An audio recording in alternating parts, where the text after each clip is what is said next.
Welcome back, and his follow-up to his best-selling memoir, Highest Duty. Captain Sully Sullenberger is here, and we're diving into his new book. He's all about leadership in this new book that is out. It is Making a Difference, Stories of Vision and Courage from America's Leaders. Your opinion, there is a shortage of leaders? You know, I think we have lots of leaders. We just don't know who they all are, and they're not all in the right places. And one of the things I wanted to do in the book was to remind people that we encounter people every day in our lives who are doing amazing things and touching lots of lives. They just haven't been as publicly tested as we were. Yeah. Do you think people are trained to be good leaders, or is it instinctive? I think it's a combination of both, but I think everyone can learn to do it better. And there are specific qualities and traits and techniques that we can learn to make us more effective at school, at work, and at home. You turned actually in this book to you kind of took the attention off yourself and said, I'm going to go and find those leaders that are out there today and focus on them. You went to Major League Baseball. You talked to Tony La Russa. You talked to the CEO of Costco, Jim Sinegal.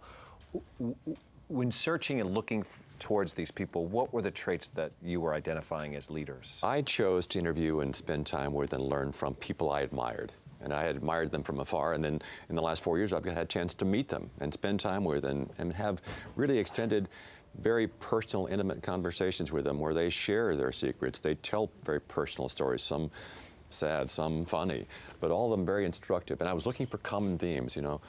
What kinds of qualities do you have to be effective? One is you have to have real core values and then choose actually to live by them. You have to be willing to set your needs aside and to do things for the right reasons, for the greater good, for the organization, for your society. You have to be able to check your ego at the door.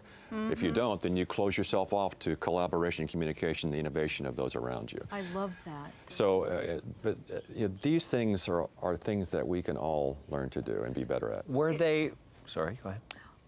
No, go ahead. Well, I'm just going to ask you, were they predictable, what you found, what you expected from You know, I was expecting to be surprised, and I was. I was looking for surprises. I was looking for things that I hadn't fully appreciated. But I also was looking for common themes, and you do see that through each of these narratives, a dozen people. And I want you to know, too, that these people I chose without asking or considering their political affiliation, but I chose people I admire because of their moral courage. Mm-hmm. And we do see common themes throughout. Is there anyone in particular in your book that you especially resonated with you? I think for me and for a lot of the readers, it's Sue Sheridan. And that's not a name that most people know. She's a mother of two from Boise, Idaho, whose family endured two awful and preventable medical tragedies. What were they? Her son, Cal, when he was born, had jaundice, and for the lack of a $2 test for a blood toxin, he didn't receive in time the treatment he needed. He has cerebral palsy. He now needs a lifetime of care. And then Sue's husband, when his first surgery was necessary, the pathology report results were not communicated to her, and he didn't get in time the desperate treatment that he needed to save his life. And so, you know, she endured these tragedies, but rather than be, you know, burdened by it and just devolve into despair, bitterness, anger, she educated herself, became a really effective patient safety advocate, you know, took on the sometimes imperious medical establishment, but also gained allies, and she's helped single-handedly to change and improve the standard of care for newborns globally. She's now working at PCORI, which is the Patient-Centered Outcomes Research Institute in Washington, D.C.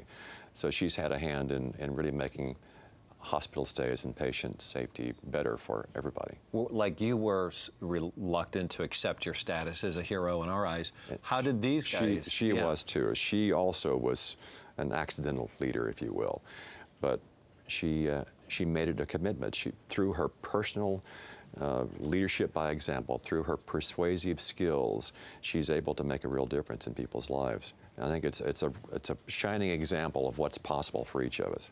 Yeah. You're also a consultant and speaker about management, safety, and performance, so you're making differences, and you're making a difference in a lot of people's lives just by going out and speaking to them about your experiences, about your new book. Why take on those issues? Or those, you know, some think that the things that are taught in our business schools are all that's need to be taught. You know, the financial skills are certainly important. The business skills are essential. But there are also some human skills, some leadership skills, some team building skills, some personal skills that are equally important. And I think that's the essential component that's missing in a lot of our organizations. That we have to value the human component. We have to do human development in leadership and training, and those can provide wonderful improvements in productivity and satisfaction on the job. So closer to home now. Talk to us fathers at least, or mothers as well.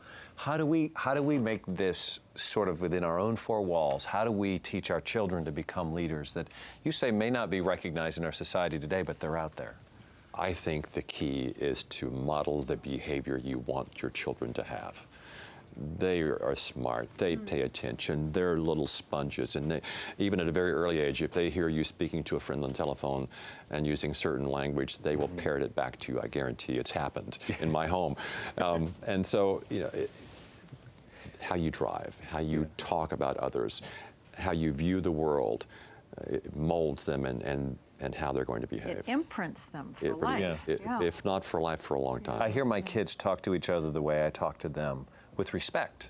Even though they're little, there are times, you know, you feel as a grown-up you should be talking down, but I teach them through my respect with them, and I see that. And of course, when they're very small, just having that physical closeness, just being with them, reading to them, connecting with them. Yeah.